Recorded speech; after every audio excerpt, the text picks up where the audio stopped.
We're driven by the search for better. But when it comes to hiring, the best way to search for a candidate isn't to search at all. Don't search, match with Indeed. Indeed is your matching and hiring platform with over 350 million global monthly visitors, according to Indeed data, and a matching engine that helps you find quality candidates fast. Leveraging over 140 million qualifications and preferences every day, Indeed's matching engine is constantly learning from your preferences. Join more than 3.5 million businesses worldwide that use Indeed to hire great talent fast. And listeners of this show will get a $75 sponsored job credit to get your jobs more visibility at Indeed.com/Blue Wire. Just go to Indeed.com/Blue Wire right now and support our show by saying you heard about Indeed on this podcast. Indeed.com/Blue Wire. Terms and conditions apply. Need to hire? You need Indeed.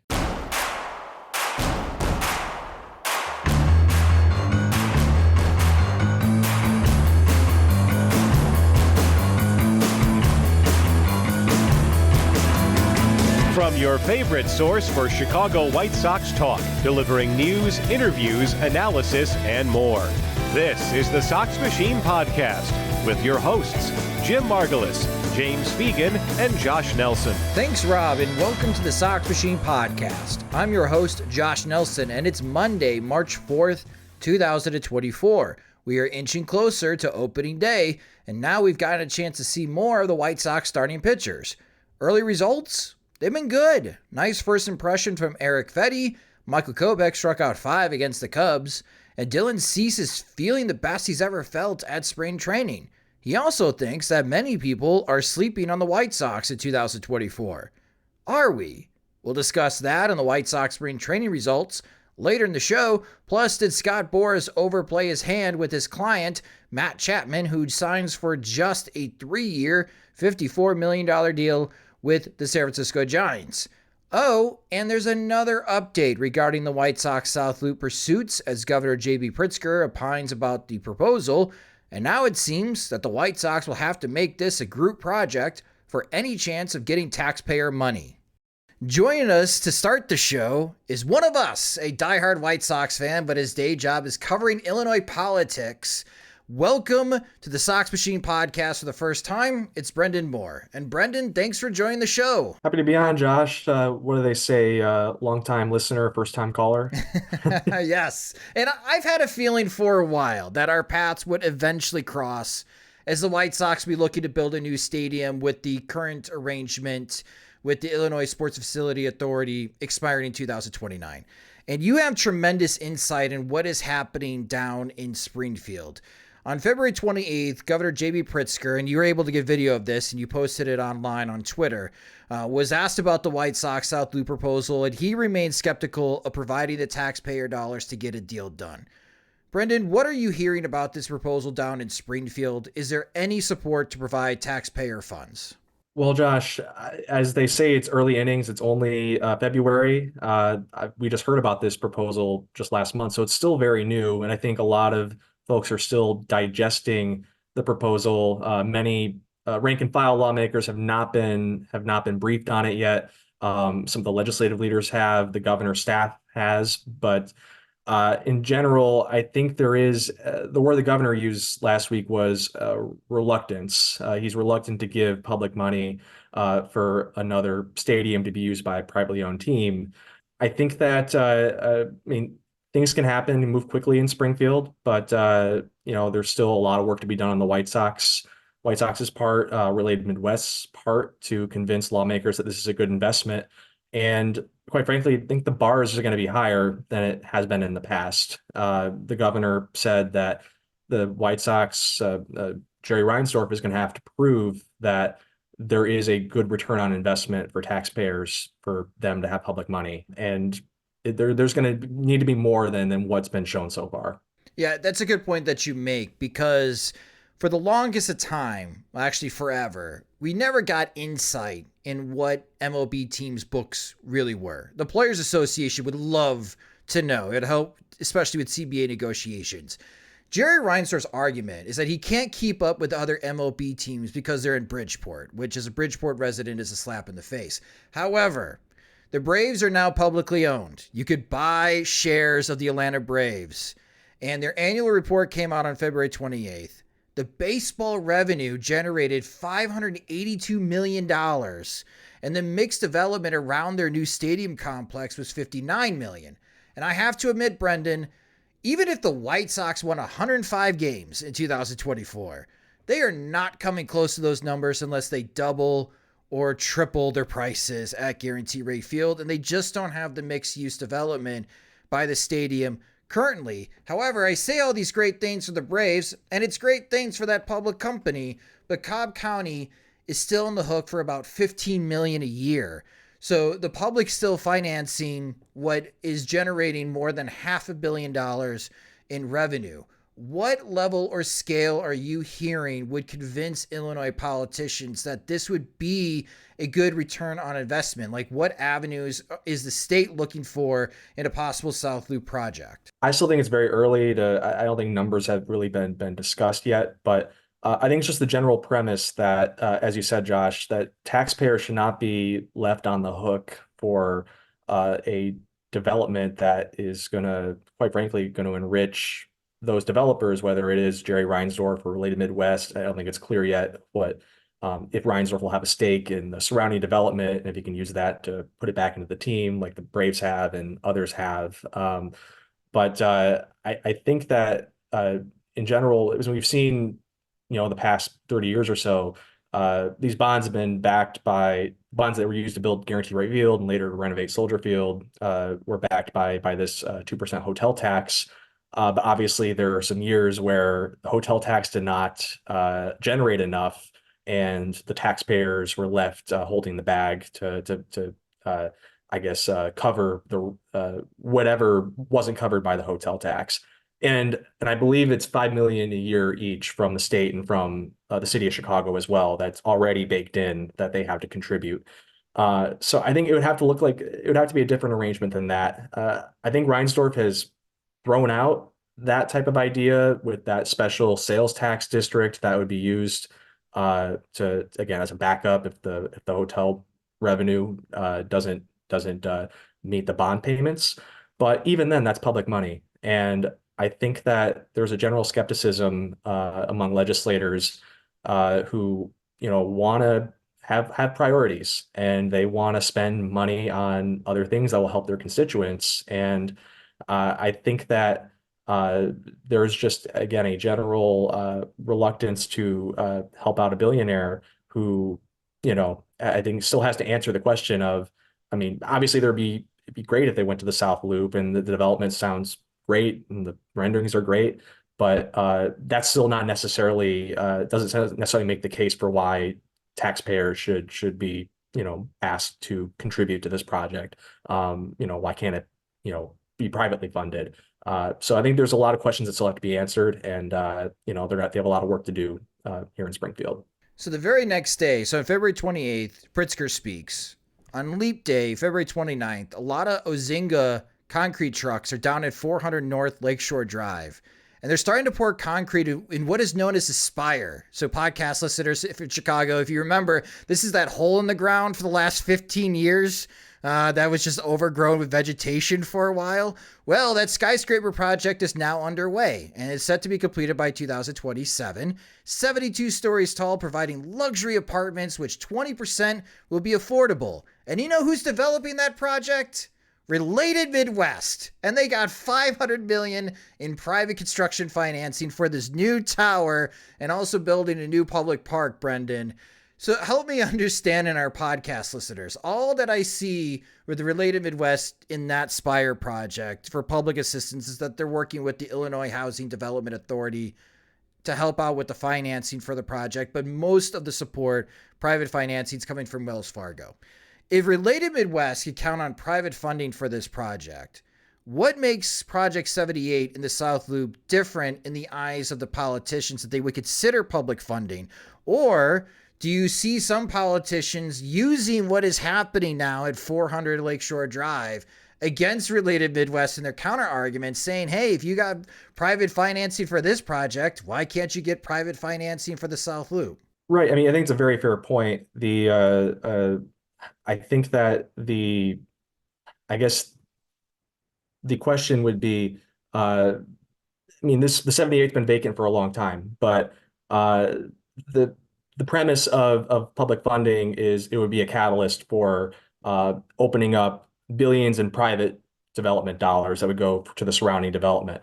But that premise I think is a little faulty because it's assuming that nothing else is going to be built there if the Sox don't go there, or before that it was the casino project. Something's going to be built there eventually, and I think the question is what is it going to be? Is it going to be more residential? Is it going to be, office space? Obviously, there's been vacancy rates in the Loop right now are pretty high for office space, so maybe, slightly different. But I think the general idea is that, that is such a prime piece of real estate close to downtown Chicago. It's going to be developed by something is going to be there. Related Midwest is going to build something. And they have shown an ability, as you said, to get that private financing for other projects, and they probably can do so again. And again, there are other tax incentives they can use, like they worked with the Housing Development Authority for that, and obviously the TIF is already there to help with infrastructure. And even Governor Pritzker has said, well, as a public body, we do help with infrastructure for some of these developments, and so that's on the table. But yeah, I think that that is why a lot of people are skeptical, is because and even Jerry Reinsdorf is a real estate guy. I mean, and I know it's apples and oranges because the United Center was built 25, 30 years ago. It's an arena, not a ballpark, but him and Bill Wirtz found a way to privately finance that. And then obviously then you go up to Wrigley Field. I mean, the Cubs went asking for public money, about 10 years ago. The city said no. And what did they do? Well, I guess we're just going to build it anyways. And you know what? That's worked out pretty good for them. And there is no question about the need for the amount of money it's going to cost. I mean, it'll be, $1 billion+ development. But again, the question is, does it warrant public dollars to be thrown in to ensure that that it happens? I think that's a question they're going to have to answer, and there's a lot of skeptical people down here, so they have a tough time. This is all going to be much ado about nothing, as Justin Lawrence of Crain's, which we just had on the podcast not that long ago, reported that Illinois Senate President Don Harmon is telling the Chicago Bears and the White Sox to collaborate on a proposal. As Don Harmon told Crain's, quote, "I'm not planning to referee fights between billion-dollar sports franchises. I hope the teams took heed of the governor's expression of reluctance to use tax dollars to subsidize new stadiums," end quote. So is this public financing pursuit by the White Sox and Related Midwest dead now, with them happy to work with the Chicago Bears? And I joke, but seriously, Brenden, the Bears owe like $384 million in open bonds in Soldier Field. They bought all that land in Arlington Heights. Like, I compare it to being in college and having to do a group project with the guy that shows up to class once a month from the White Sox perspective, and the other guy is the Bears. Like, there's so much going against the Chicago Bears in public financing for a new stadium on the lakeshore that I just can't imagine them being a good partner for the White Sox and getting that type of public pursuit. So what do you think about that as far as the two having to work together? Is that going to make things easier, or is it just going to make things easier for Springfield to say no to both the White Sox and the Bears? So it didn't surprise me to see that reporting, because legislators don't like to deal with things piecemeal. If they can do something all together, they will, and they'll put it into what they call an omnibus bill, or I guess a Christmas tree bill, where you can deal with a lot of things all at once. So they were never going to do the Bears and then do the Sox separately. Like it would all have to be, included in together. And obviously now we're hearing maybe the Red Stars want some money, and maybe the Cubs for some exterior security improvements. So if there is a stadium bill, it will be all together. And so I guess they're basically saying to the Sox and the Bears and anybody else, play nice in the sandbox, work together. Because if you guys are working against each other, that's not the way to get something out of Springfield. Now it could help them in a way. I mean, it could perhaps, they can latch on to something, if there are folks that really want to help the Bears, whether it is helping in Arlington Heights or to redevelop the South Lot right by Soldier Field. Maybe the Sox get something out of that too. But also there are some pitfalls to that because obviously when you try to satisfy all the different interest groups, if one person's not happy, then it can collapse. I mean, I kind of compare it to, again, a little bit apples and oranges, but when we didn't have gaming expansion for a long time in Illinois, and it didn't happen in 2019 eventually because they wanted to fund a capital bill and they used, they said, okay, well, we'll add 6 new casinos and we'll do sports betting and we'll add more video gaming to bars and restaurants, et cetera. But for years it didn't happen because, either the casinos weren't happy or the racetracks weren't happy or, there was always something that threw a wrench in it and prevented it from happening. And you see that a lot here in the Capitol. And I think that could happen this time as well, where, maybe the Sox are happy, but the Bears aren't, or vice versa. Or there's some type of, one of the interest groups down here doesn't like an aspect to it. So, it's like it's a lot of moving parts. It's going to be a lot of moving parts. And, and again, it's an election year. So that may make lawmakers reluctant to take anything on like this. So I think, it was probably the only way forward. I'm not saying that it'll, means like something will definitely happen, but yeah, I mean, with the Bears asking for money or at least for tax help, special tip just or whatever it is, and maybe some hotel tax money, and the Sox asking for it, neither of them were gonna get it alone. So, I guess it opens a path, but again, it's a pretty narrow path. Got it. Is there any chance the state says no to the White Sox and the Bears, but the city of Chicago says yes to public funding? I think that's very hard because the hotel tax. I mean, if they go that route, that would have to be done by the state legislature, even though it is hotel tax that's only paid by city of Chicago. So that would need state approval for that. The city, I mean, you have the TIF district, which again can be used for infrastructure. And obviously when you add the infrastructure costs, many believe this will be upwards of close to $2 billion, more than the $1 billion that's been the big number. So the city can help in that aspect, but and I'm not an expert on city government and politics, but everybody knows that the city's finances are probably in worse shape than the state's. And I just don't think that would be something that would be high on the priority list, especially with the new Mayor Johnson. Even though he has, been optimistic, maybe more optimistic than Governor Pritzker about this project. He got elected hoping to help, I guess, working people and he kind of railed against these types of deals where developers get, taxpayer dollars. So I think it'd be very hard, but again, anything can happen, either, in Chicago or in Springfield. You never completely close the door. So if we hear anything new coming forward, it's probably some type of agreed proposal between Jerry Reinsdorf and the McCaskies, right? That seems to be the best path for both teams. It'll have to be negotiated. And I think that, and the way things work down here oftentimes on these big proposals is you're not going to see a lot of public hearings. You're not going to see like something gets proposed like in March or April when you have a lot of time to vet it. This will get dropped at the very end of legislative session, like a few days before they're supposed to adjourn. It'll feel very rushed. There will probably still be negotiations happening behind the scenes. Obviously, the Bears would be involved, the White Sox, and then all the various interest groups. Obviously the hotel association will be involved because it's their tax that's going to be used here. Your labor is going to be involved because these are going to be ginormous projects, and they're going to want to make sure that you have project labor agreements and that union work on everything.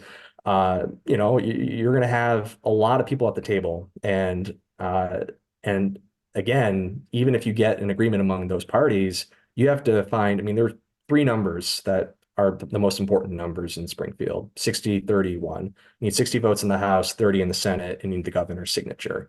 If you don't have one of those, then you're done. And I think that that's going to be a very tough climb for them, because there's a lot of skepticism among the rank and file. Again, a lot of them haven't been vetted or have been briefed yet, but I think it's the general premise that turns off a lot of folks. So they're going to have to figure out. They're going to have to whip some votes, and they're going to have to beef up their lobbying, and they'll have some time to do it, though. I mean, we have, well, I guess it's a couple months now, 2.5 months.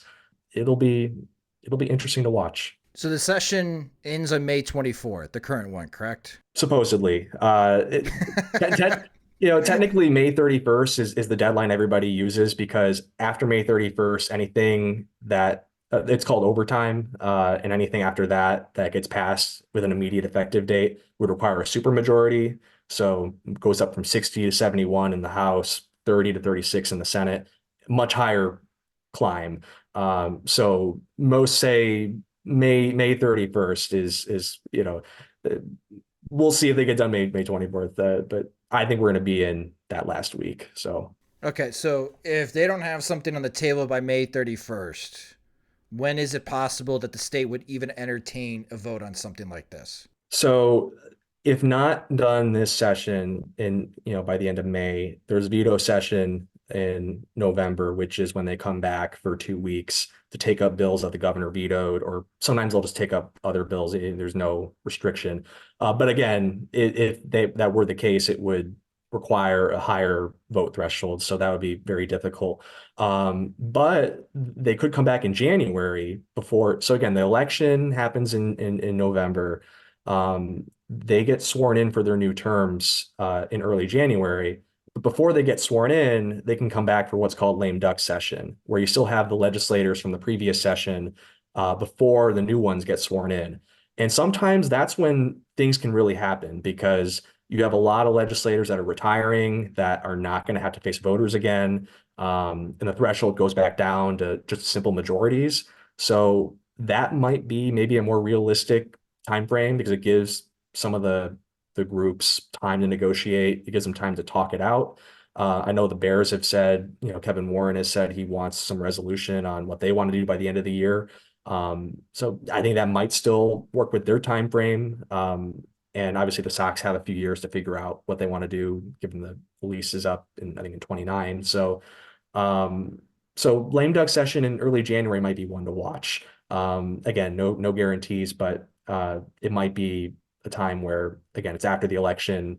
There's a lot of folks that won't face voters again. Things can happen during those times where, it's kind of in that in between. All right, so I got that circled, folks. White podcast listeners, end of May or January 2025. So we'll see what the White Sox and Bears come up with, and I'm sure we'll talk about that the next time that they have a proposal. And of course, we'll have Brenden back on the show as well to break it down as far as what that aspect is down in Springfield. Follow Brenden on Twitter, folks, because he does an excellent job of reporting on Illinois politics down in Springfield. He's at Brenden Moore, the number 13. And Brenden, like I mentioned, I'm sure we'll talk again very soon when there's a new development. Thanks for coming on the Sox Machine podcast.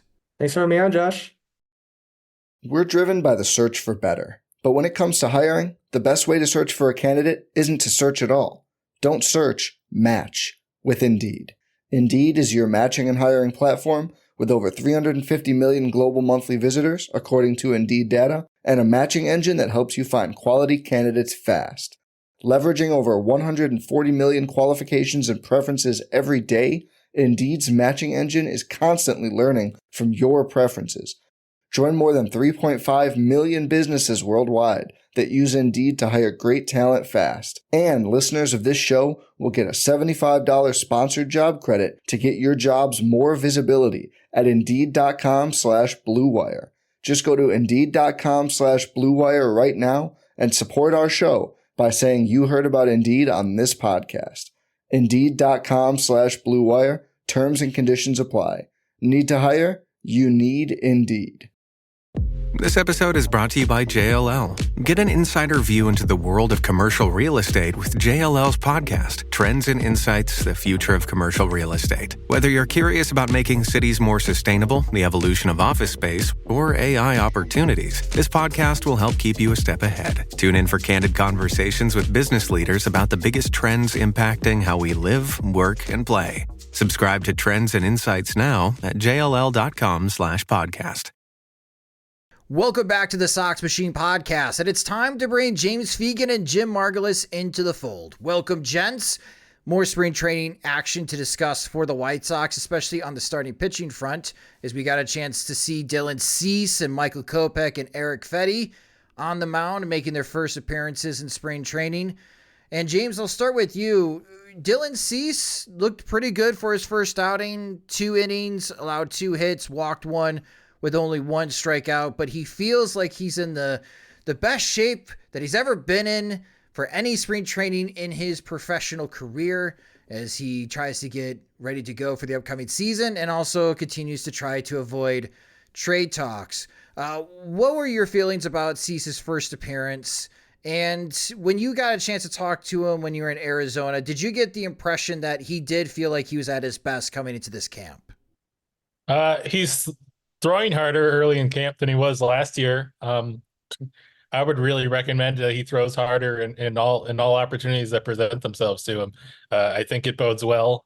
Even his changeup would probably be thrown harder. So there's nothing that doesn't just benefit from him being healthy. He said that basically he didn't have soreness going into this offseason that needed to be dealt with, and that affected his training regimen in some way, that there wasn't some period right after the season end that was just dealt with dealing with some sort of nagging issue, or triceps was one of the things he mentions that he's dealt with in the past. So that is supposed to be part and parcel with him coming in stronger and feeling better coming in. I imagine not having to work deep into a playoff run helps him be fresh. And part of it, the one time I talked to him on the phone before spring training started, he said he was just coming out of an hour-long massage. So I don't know what about his training regimen. Was there longer massages required when he was more banged up? But it still seems like a healthy amount for the average person. But physically, it seems like the one thing that was maybe holding him back last year was just, you took away 2 miles from everything, including a slider, and you had depreciating levels of chasing. So him just being healthy and throwing harder, sometimes it's a simple game, and maybe that's why he'll win the Cy Young this year and be torn about what cap to wear while accepting it.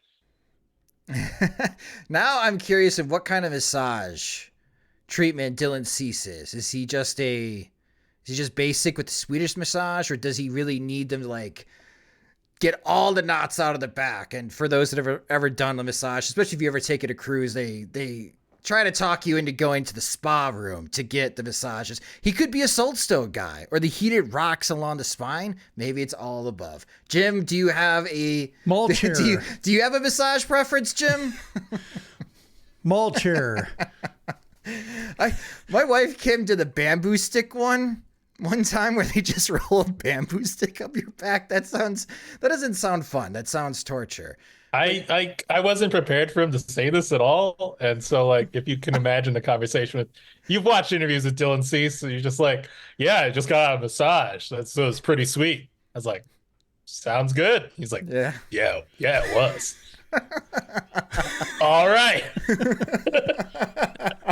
We had to just move along at some point. On the velocity uptick, Jim, for Dylan Cease, as James mentioned, this is something that you pointed out many times when we were doing the shows last year, and maybe why Cease wasn't as effective, and maybe why he wasn't more in the strike zone last year, was that velocity dip. Does this inspire more confidence that we could be closer to seeing the runner-up Cy Young version of Dylan Cease than the version we saw last year? Yeah, to piggyback on James's point, I think the other benefit of throwing harder is maybe fastballs that got foul tipped or sliders that got fended off or were laid off because they were a tick slower are now getting past bats darting below bats, whatever the bat path may be offering for that pitch, like just not there anymore. The timing is off. So at bats are shorter versus having foul balls, extended bats to where like eventually the lack of command, or at least like the real fine point, mechanical precision that Cease often lacks, comes back to bite him. Like you had 1-2, gets a foul ball, all of a sudden 3-2, walk. So, shorter bats in that way, I think are probably as important a component for Cease limiting walks as just like the weird thing he does where it gets overly rotational and starts missing the left-handed batter's box. Like, I think it's just sometimes just a matter of time, like trying to wait Cease out before he walks guys. And, I think a couple of years ago in a Cy Young form, batters had a real tension in terms of like, do we attack him early to try to hit hittable pitches while he's in the zone? Or do we take those hittable pitches knowing that like eventually he'll start misfiring and the walks will start piling up? And they were just caught in between. So it was really the best of both worlds for Cease, in that like sometimes he'd get ahead and then get strikeouts, or they would feel pressured and chase pitches that they might have thought were strikes, but because he's throwing his slider more, all of a sudden just off the plate and, tapping them out or popping them up, what have you. So I think anything he can do to get into batters' heads more, to feel like they have decisions to make earlier, both, whether it's the pitch coming at them or just in the count, I think benefits him versus getting into long, sloppy counts that can all of a sudden, like, even if he throws a scoreless inning, he needed 32 pitches to do so, and he's throwing 5 innings instead of 6. Dylan, after that start earlier this week during spring training, said that the White Sox are being slept on. Dylan seems pretty confident in this squad, James, that they're going to be better than what the experts think. Do you agree with that? Are we sleeping on the 2024 White Sox? I mean, yes, we're sleeping on them, but are we justified in doing so? I think is the main question. Yes. Yeah, that's the general vibe in the clubhouse is, we can be better than they think. Not like we're going to secretly win the World Series and like that, but like we're going to play good baseball. We're going to give ourselves a chance. It will be less infuriating or frustrating or feeling like we spurned our talent in previous years. I feel like scoring runs is going to be when they talk about individual games and the style of play that they want. Yes, like if you really defend your ass off and pitch really solidly, there's some satisfaction just being in every game where a bloop or something can change the game in a way in your favor. If you're constantly making it this low scoring game where the margins are slim, you can give yourself as an inferior team a chance. But I think over the course of 6 months, the not scoring runs thing is really going to be kind of an issue that we probably wind up talking about it way more often than we are in Cactus League. So yes, I get their point. I think it's their rallying cry. I think they have this vision where they can play sharper baseball and threaten 500. I think it's probably going to be too narrow of a needle to thread. And then, if it really is working well, it probably just further greases the track for the ace pitcher being traded at the deadline, which will probably be hard for them to overcome in the same way. So I'm comfortable with where I am, Dylan, though I appreciate your candor. It reminded me a little bit of like the discussions after the Keenan Middleton trade and talking about like how pitchers were held to a higher standard, or they had their own policing going on because they had some veterans, the rotation and the bullpen, versus like the position players, and the comments being like, oh, I can't really talk about them, but we had standards, which I just took, in the negative space to say like, I'm not sure they had standards on that side of the ball, or is very inconsistently policed. And it kind of reminds me of the same thing. Like, I think it's fair for Cease to say the rotation is being slept on a little. Like, it requires guys hitting their 80th percentile projections in PECOTA like Kopech or, Fedde, but like you can understand the talent. You can understand like, Kopech has shown flashes of being unhittable to, I guess that's classic spring optimism, but also like there has been evidence of talent, and it's nice to see Cease trying to pump up a new addition like Fedde to, get people excited about, a new guy who fans might not know about. But when you expand the scope beyond the whole team, it does bring back the memories of that divide of just like, Yeah, we're being slept on. Rotation's pretty good. ... Anybody? ...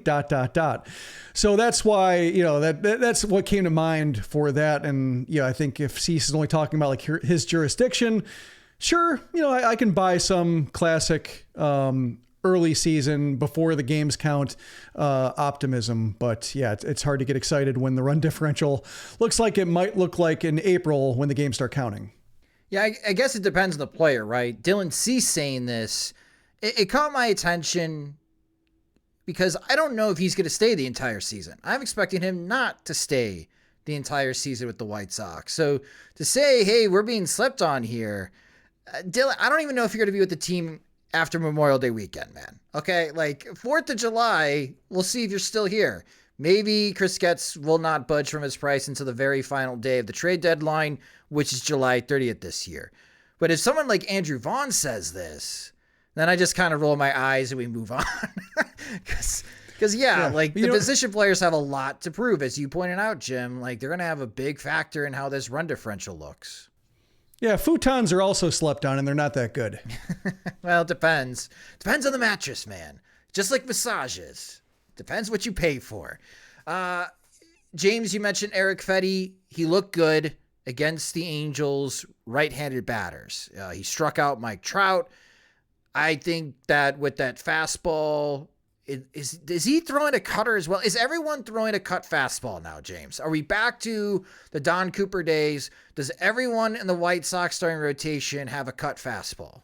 Yeah, special instructor Esteban Loaiza has really been working out well with the guys. They're really responding to what he's saying. I hadn't talked to Fedde a lot about his disclaimer. Esteban Loaiza was not spotted at Camelback Ranch. Please do part not. Part of the prisoner exchange program, right? The work program, yeah. So Fedde has thrown a cutter. That's part of his arsenal. So yes, you will see it.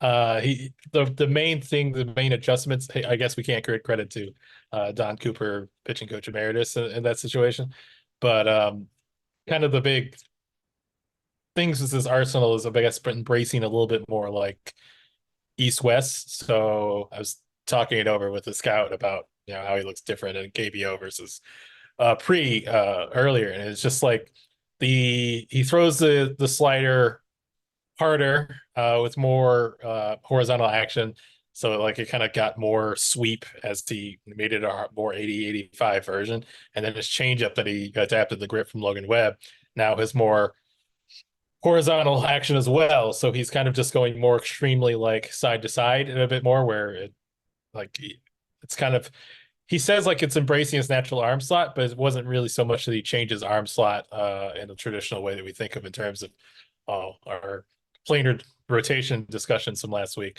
but he's more just embracing the fact that his arm is a little bit lower, so he wants to work east to west. So I don't know if he's necessarily the template in the way that they've added cutters to guys like Kopech and Crochet, who you can see them kind of lose the zone even with their fastball at times, and they need something to kind of tether them. But for narrative's sake, if we're just trying to make a listing and using the rule of three, we can try to lump Fedde in there. Well, the reason I ask is because against Trout, watching that at bat, he was able to back up Trout. It wasn't quite a slider. So that's why I was asking, does he have a cutter? And it looked pretty effective busting Trout inside. And then he ultimately gets Trout out on the strikeout with the slider. So against righties, I see the formula where Erick Fedde can be very successful. But Jim, against the left-handed bats, this is where I'm going to start having questions on how effective he could be. And I am sure as the season starts that Erick Fedde is going to see a lot of lefty loaded lineups, especially if teams have platoons and at specific positions where they could put a lefty bat in the fold, because that sweeper, at least against the Angels, and the camera angle was awful for the spring training broadcast. Yeah. It was in the left center bleachers pretty much. So it was really hard to tell on how that sweeper and slider for Erick Fedde was trying to get inside on left-handed bats, but it seemed like the lefties for the Angels hitters were able to see that pitch longer, and they made some pretty good contact against the breaking stuff for Erick Fedde. And first impression for Fedde, for me, he looks good, and I think he'd be very effective against right-handed batters, which is great. but I'm going to pay attention this year on how he does against lefties because I think lefties can hurt him. Yeah, the camera angle made it hard to like understand how his pitches were moving that weren't obvious sweepers. I would like to see that split change up more, kind of get an understanding of just like how much it tails, how much east-west movement there is versus how much tilt, like how it's supposed to miss bats or what kind of weak contact it's supposed to get. Like with that severe offset to where it is basically down the left field line. It really just plays up almost like body English in a way. Like you're kind of like, come on, sweep, you move it, move glove side, and anything going that way is exaggerated or at least very visible to where like anything that is like more moves like a 2-seamer or even like straight 4-seamers weren't that impressive. Like Garrett Crochet was just kind of like, they seem kind of flat from that side because it just downplays that angle. Like I want to see a more traditional angle or at least get like, Salt River Fields or something like that, where it's StatCast data to where like understanding exactly how things are working. Without any of those, yeah, it's kind of like, I can see what you're saying. And yeah, if he's throwing a sweeper and it just has a long time to come in and hitters have a long time to look at it. And like, it's kind of like Kopech with this slider not being that good and having to rely on like an ordinary at best changeup to try to get lefties out and not really having any success with that and walking a lot of them. There is that possibility, but not knowing him and only like seeing some KBO highlights and understanding what he looked like before the changes, I'm going to be more wait and see in this just to understand how his pitches move, because with the way the angles are presented right now, it's really hard to, you can't scout off that. Michael Kopech, great against the Cubs, 2 scoreless innings, 5 strikeouts. He did walk 1 batter and he hit 1 batter. And I think the White Sox, you mentioned this, James, in your writing, that the plan is for Michael Kopech to be a starter this upcoming season. And if he continues to get results like he did at his first spring training appearance, then yes, I think he'll convince everyone that he can still remain as a starting pitcher. Is the slider the primary secondary pitch for Michael Kopech? And is that the game plan coming into the season where he's still going to be primarily fastball slider?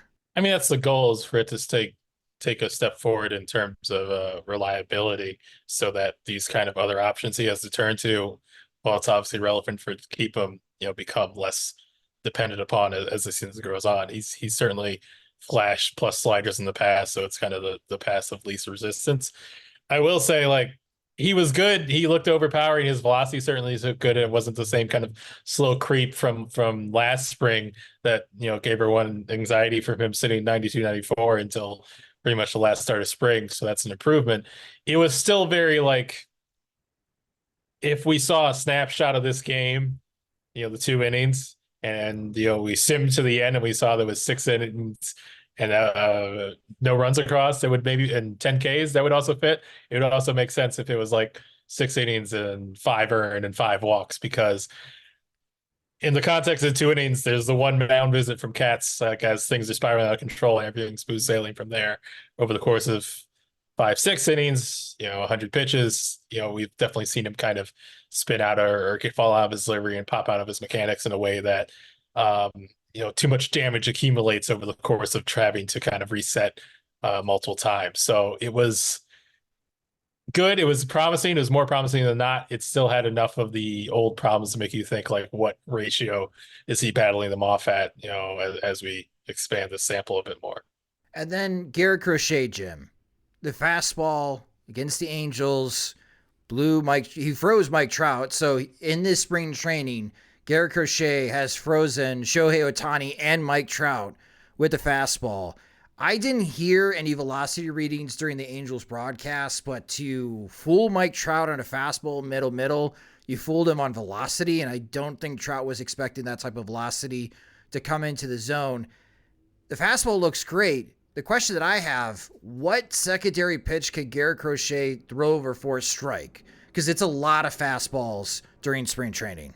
Yeah, I mean, that's the conversation we've been having since like they started floating the idea, maybe even going back to draft day and talking about like whether he could start. Like, it's been persistent, and spring training, I think, is not a great place to showcase a better breaking ball. We saw some sliders, I think more of them early on in his first start to where like he made some mistakes on them. They did the most damage on him. Like he couldn't find the classic like down and away breaking ball to lefties. He's leaving them out over the plate. He was leaving them over the inner half or off the plate inside, like wasn't quite finishing that pitch. So we've seen like the inconsistent release point that when he didn't have his best velocity, he was just a hard guy to hit, but he also wasn't overpowering. Like he was an okay major league reliever, but not anybody you'd feel like locking up long-term or, spending a first round draft pick on. So I think, the breaking ball is, has been a question. I think the fastball, that's kind of like priority one to me is his velocity back, because I think kind of like discussing with Cease, that kind of sets the agenda for everything else he can do. It makes the margin for error a lot greater with his secondary pitches, be they okay backup sliders or a changeup that's kind of looks like a slow fastball.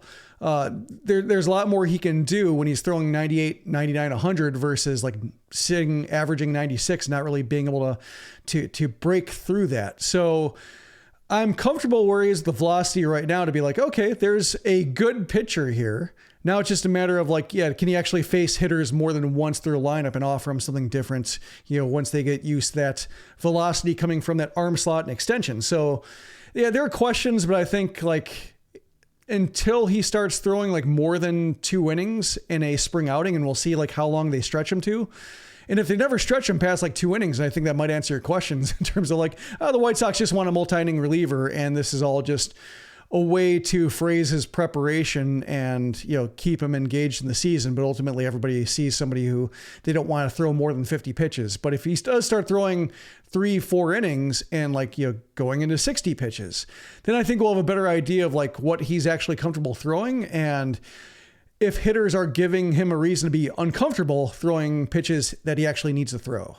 I mean, that's a good point that Jim made, James, about how does he look over 3 to 4 innings with the secondary stuff.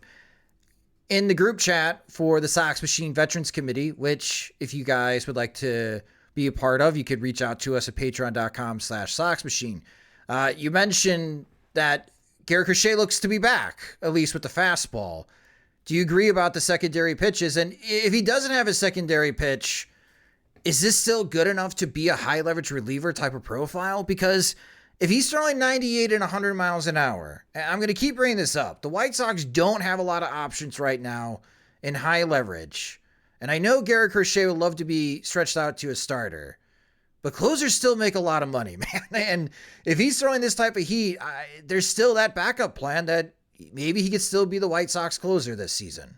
Yeah, I think it'd be fine in high leverage. I think the number of sliders you have to learn to land in a given like single inning outing it goes down, and I think the burden for consistency goes down a lot, and you're asking him to kind of maintain his command or maintain his sharpness after getting up or sitting down and getting back up a lot less up. I'd be fine with it. I think more than a few I think Liam Hendriks would say it's not that he's at Liam Hendriks' level fastball, but like I don't think he'd really regard his slider and curveball as like truly great pitches. Like they're not super spinny or anything like that. It's more like he doesn't even regard them as things that he can throw in the zone. It's merely like, if I set the tone with the fastball, I just need to put it in the chase location and I'll be kind of fine. So I wouldn't say, I think there's a bit more potential in Crochet's slider especially against lefties than that. But I think the burden for being consistent, or even where you have to think about hitting with rather than grabbing strikes, it's more about just throwing good chase pitches in a single inning format that I think, I'd be pretty confident with him there if the velocity's back. It kind of reminds me a little bit of like Matt Thornton for a new generation, like big fastball slider. That's okay. But the fastball just puts constant pressure to be on time. And then once they start looking for that, like you can mix it up a little bit, but I know that'll send shudders down the spines of some fans because they didn't trust him in high leverage. Juan Pierre basically ruined his, possible career as a closer, and I'll take that to my grave. But it's a case of just the same arsenal. Matt Thornton was very, very good for a very long time, especially for somebody like a late bloomer who wasn't like a regular until his late 20s. He had a really good career. So if Crochet never does more than that, and basically like next gen Matt Thornton just throws like 2 miles per hour harder, Thornton kind of sat 95 to 97, and that was really impressive. And now if Crochet is sitting like 97, 99, hitting 100, and then that gets him to where he needs to be at this day and age. I don't have the exact numbers in front of me, but I feel like every 2-strike slider Matt Thornton ever threw for a strike was a strikeout looking automatically, because everyone was just sitting fastball with him so much that like it lowered the burden on his slider so dramatically. That same strategy could work for Crochet if he's a high leverage reliever. It's very early in spring training. I'm just not seeing a lot of breaking pitches in the zone for strikes for Garrett Crochet. Like right now, the highlights of him are just overpowering opposing hitters with the fastball. And that's great to see, because we did not see that type of fastball velocity last year, obviously coming off of Tommy John. But I think that played a huge part in why he had 13 walks and 12 strikeouts last year. So he didn't even have command of the fastball. If he's got that overpowering fastball and he can command it, that's a very, very useful pitcher for the White Sox, especially in the bullpen. A bullpen that every single time we do a podcast, James has bad news for us that somebody else is dying or they're not going to make it to the opening day because they're already hurt.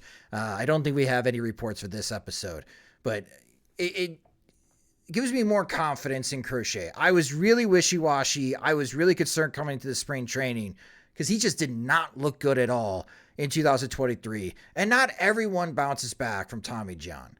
But what we've seen from Crochet early, we'll see if the White Sox continue stretching him out to a starter. But this Garrett Crochet looks really good, and the White Sox could definitely use him in the bullpen. On the position player side, it's not so much any of the position players that we'll talk about. I did forget about this to put in the rundown, but I want to chat with you guys about what Pedro Grifol had to say about the second batter in the lineup, as Yohan Moncada has a desire to bat second, Jim. And you wrote about this on SoxMachine.com about the quote from Pedro Grifol. Grifol said, quote, "That's a selfless spot in the order. You have to give yourself up. Not a lot, but some. You have to take pitches, move guys over. You might have to bunt, hit a run." And he's all in on that, end quote. And then you pointed out the fun facts. Fun fact 1, the White Sox had the least productive second spot in baseball last year, and they did not have a single sack bunt from the second spot last year.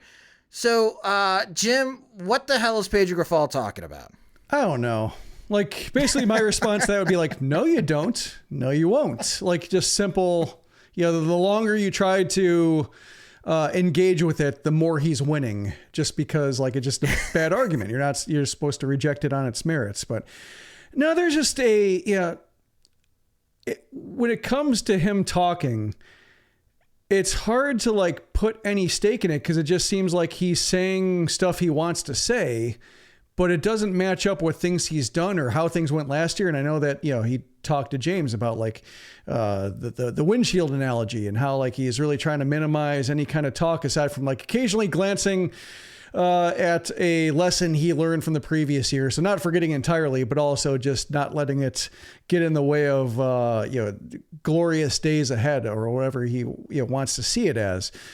But there's just like a lack of, when he's that, disconnected from his body, when his body of work is so bad that you want to disconnect from it, just with the White Sox losing 101 games. And then like he's saying stuff that he doesn't actually do. There's just a lack of like, object permanence in a way of just, he's just saying things. Do they matter? No, it's just something to say until the next day. And then he just might say something different, kind of like with Michael Kopech saying they're not going to move him to the bullpen, and then they move him to the bullpen. Tim Anderson, haven't even thought of moving him down. Then 2 days later, they move him down. Like there's no reason to buy into what he's saying, because he's just saying stuff to get through the day. And that seems like basically how he's gone. And then like once Chris Getz took over and he started like flattering Chris Getz, it just became like, what keeps me employed? And so if you approach every day like that, it's really hard to come with like a cohesive approach to where like you can, look up what somebody said, look up the way he's applied standards across the board. His standards have been very uneven. Like Rick Renteria, like he's a guy I think who had fairly even standards when it came to effort. And I think he overpoliced it at times and then had to reel it back once the team started winning and realized he didn't have to be like a helicopter parent for the roster. But like he had a fairly even application, fairly even demeanor, fairly consistent messaging across the years. And ultimately you could believe what he was saying, even if you didn't like what he's saying. It's like, at least it's a philosophy. And if you have a philosophy, at least there's like some scientific method you can apply to where like, okay, let's swap out a variable then and see if that makes a difference. And maybe I'm doing something wrong, but like, there's just no comprehensive ethos. I think that Grifol has. The one he had was like, we're going to prepare every night to kick your ass. That was like his mission statement. And then that blew up in his face. And ever since then, it's been scrambling for something that sounds good to answer that day's question. But when you look at, whether it's you look at the past week of work or the past month of work, it's like there's no evidence that showed up.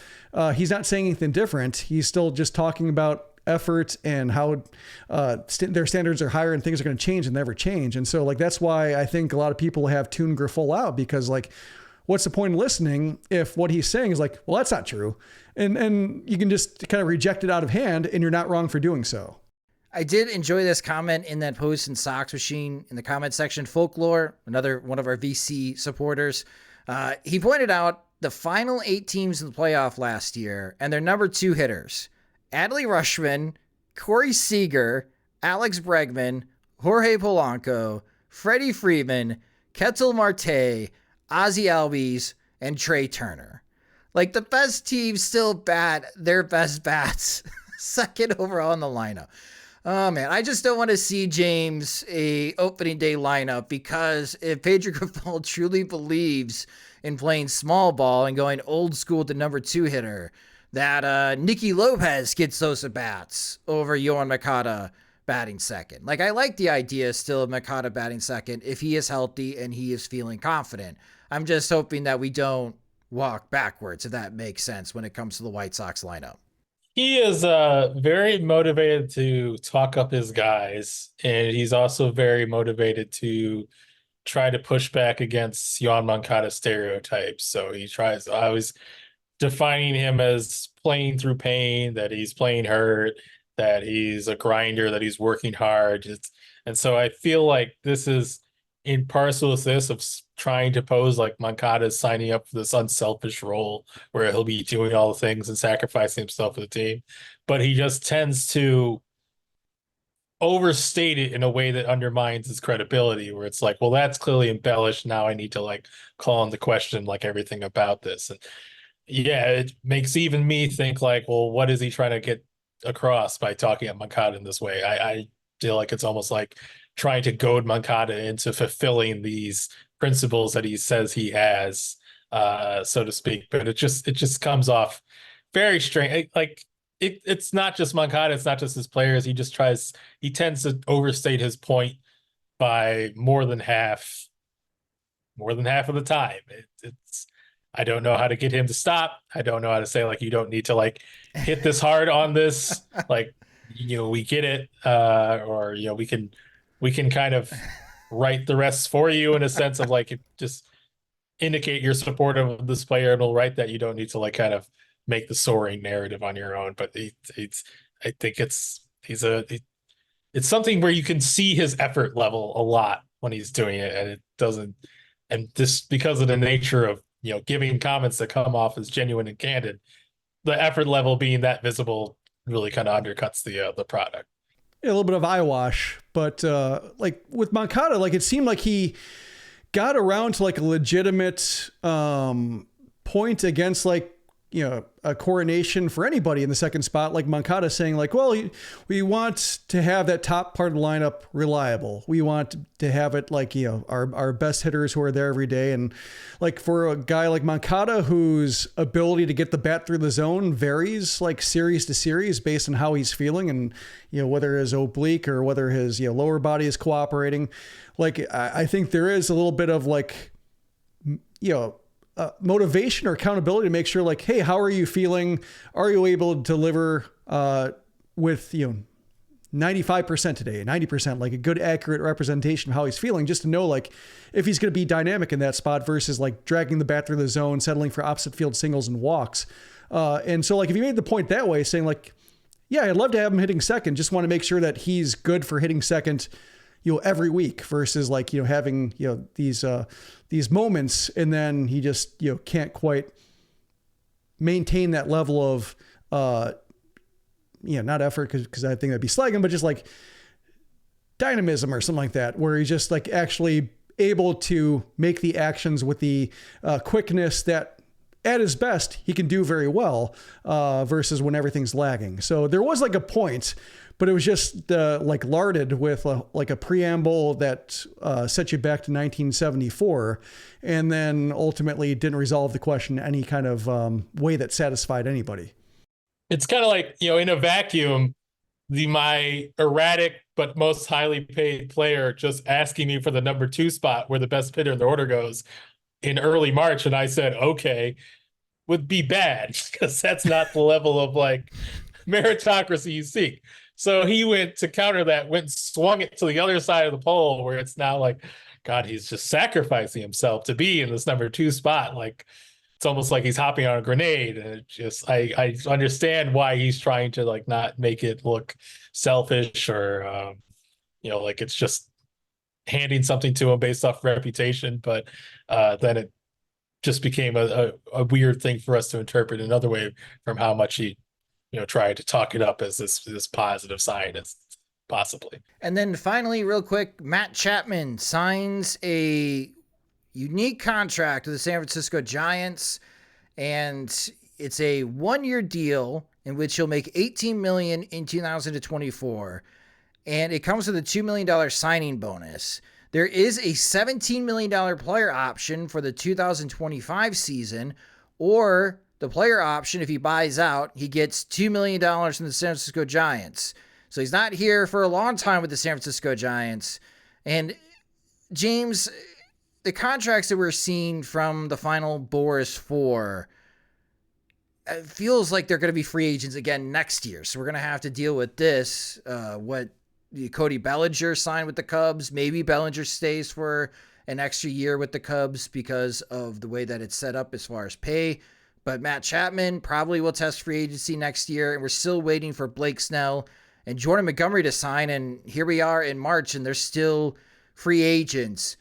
Do you think Scott Boras overplayed his hand in negotiations for these 4 particular players, because they were regarded as the 4 best free agents available for Scott Boras this offseason, and especially in light with Shohei Ohtani and Yamamoto signing much earlier in the offseason? I think not to say that every free agent isn't flawed in some deep existential way, but there was like 4 weird guys. It's, Bellinger, who's obviously been bad for 2 years and now has like none of his quality of contact backs up what his stats were. Snell being, walk-addled and not being able to get you deep. Chapman being like sub 700 OPS after April and really not really being the same guy offensively much since, his big, hip injury that he had that took him out, that he had to get fused. And then Jordan Montgomery, who's someone who's very much like, is a mid-rotation guy, but is trying to bank off being, a playoff hero, kind of a top rotation guy for a World Series winner. It all seemed like guys who were really kind of keyed up to maybe underperform what their, popular value would be based on how teams would actually evaluate them. So it is a little weird. It always maybe seemed like it wasn't going to benefit from the same, style that he uses. I would say that he's had a really long career. He's been doing this for a very long time. I think the in aggregate numbers are going to show that, he's going to probably make out pretty well with his approach way more often than not. Last time I saw him, his fleeces still look really expensive. So I think I think it's still working out, but it definitely didn't seem like it was a combination of what seemed like a very slow market throughout, and also just like 4 guys in the profile where I'd be kind of like, I'm trying to imagine like covering the White Sox signing any of these guys, and I feel like it'd be like anxiety all over the place, especially with Chapman, with how he looked post-April, or investing in Dellinger right now with hey, they're finally got a top of the market slugger, and it's somebody who had a 25% exit velocity. I feel like all of them would be giving us the heebie-jeebies in some way, and I feel like that played out league wide. I still had, though, Jordan Montgomery in my offseason plan project, Jim. Like, that would be great. Like, why not? Why not the White Sox sign Jordan Montgomery and to a 1-year contract? I mean, at this point, that's kind of just how I feel. Like, if nobody wants Blake Snell or Jordan Montgomery, Jerry, shock us. All right? I know you're busy trying to get a new stadium in the South Loop, but just shock the world and pull an Albert Bell move and sign both of these guys to 1-year contracts and see what happens. You could trade him at the deadline if it doesn't work out. Yeah, I guess they gained a draft pick in the Mariners trade, so they can afford to lose a draft pick and still maintain some of their capital there. But yeah, it's I think a couple other teams that would normally be good for spending or pressing the spending, like the Padres, aren't that team right now with just with Peter Seidler passing and the way they just weren't able to capitalize on what looked like a really good roster. They're reshaping a little bit, so they're not quite what they used to be, kind of like in the post-Ilitch or post-Mike Ilitch Tigers, I should say, being excited to spend and add to the team and make fans happy versus like, cold, hard bottom line stuff. Also, the Phillies used to be that team, but they're kind of set with their roster now. They paid Aaron Nola, so they did their spending there to retain him. But, I think the teams that might have pressed the market before, there was that talk about Chris Bryant ruining his contract with the Rockies. And that was kind of like another one of those Scott Boras clients with like a history that was like kind of spotty, at least health-wise and availability, and just like how good he could be in a given month. And then signing a big 7-year deal with the Rockies, who were not ready to compete and will not be ready to compete maybe for the entirety of his contract. I think that, is a little bit of a cautionary tale, for teams that aren't ready to spend that kind of money, like overcommitting. So yeah, the players were weird. I think like the Dodgers going all out for Ohtani and Yamamoto and like spending big money that way. And so that took them out of it because they signed the guys they wanted to sign and didn't really have to go into the uncertain free agency waters. They got the ones everybody identified as like the number one position player and number one pitcher. So I think with those three teams out and the Red Sox just not doing anything, I guess the Red Sox would have been another team typically playing for these kind of free agents. Whoa. Not doing anything. Big. Not doing anything big. A contract that the White Sox, the White Sox could have signed Lucas Giolito the contract. They like when everybody said the Yasmani Grandal contract, like, wow, the White Sox are spending, like they could have slid that contract into any one of their payrolls over the previous 10 years. And same thing like with Giolito. It's like, that kind of contract versus one where it's like, oh, they're really stretching themselves. And the Red Sox are not stretching themselves in any way. The Astros also are being a little bit coy with like how much they want to spend. And Kike Hernandez talked around it or like mentioned like collusion or alluded to it with a capital C based on like the identical looking offers he's getting with similar timing. And just it's either the algorithms are very good and all the teams around the league are like using them to reach the same valuation, or, there is a little bit of just like, we have this Bally sports uncertainty we're all dealing with. We can all defend spending less. So let's take this moment to like, after Steve Cohen and Peter Seidler and John Middleton supercharged the market to like pull back a little bit and get spending under control. Like, can't rule that out either, even though like, I think there are more player centric arguments you can probably make to explain the year. Well, we'll see if Snell and Montgomery sign this week, but Matt Chapman is off the board following Cody Bellinger short-term deal with the San Francisco Giants. And it sounds like the Toronto Blue Jays offered over $100 million contract extension to Chapman before free agency began, and I'm sure he's got a little regret not accepting that deal. He left a lot of money on the table, or maybe he just doesn't like Canada. Maybe that's the case too. Who knows? But now Matt Chapman is in San Francisco. That will do it for this episode of the Sox Machine podcast. Thank you guys so much for listening. And again, thank you to Brenden Moore for joining in this podcast episode to share his insights about what is happening down in Springfield and what the politicians are talking about with the White Sox proposal. You can follow us on social media. We're on all the social media platforms. We're at Sox Machine. You can follow James on Twitter at JRFegan, and you can follow me at SoxMachine_Josh. If you enjoy our podcast and you want to subscribe to it, you can subscribe to the Sox Machine podcast wherever you listen to podcasts, such as Spotify and Apple Music. And we also do videos. You can check them out at youtube.com/SoxMachine. If you enjoy our work and you want more, you can get more by becoming a Patreon supporter at patreon.com/SoxMachine to gain full access to all of our White Sox coverage. It's just $5 a month, but we do have other tiers as well that give you additional benefits. You can check them out at patreon.com/SoxMachine. The Sox Machine podcast is a production of SoxMachine.com, your home for all things Chicago White Sox baseball and part of the Blue Wire Podcast Network. Alongside Jim Margulis and James Fegan, I'm Josh Nelson. Thanks for listening and watching.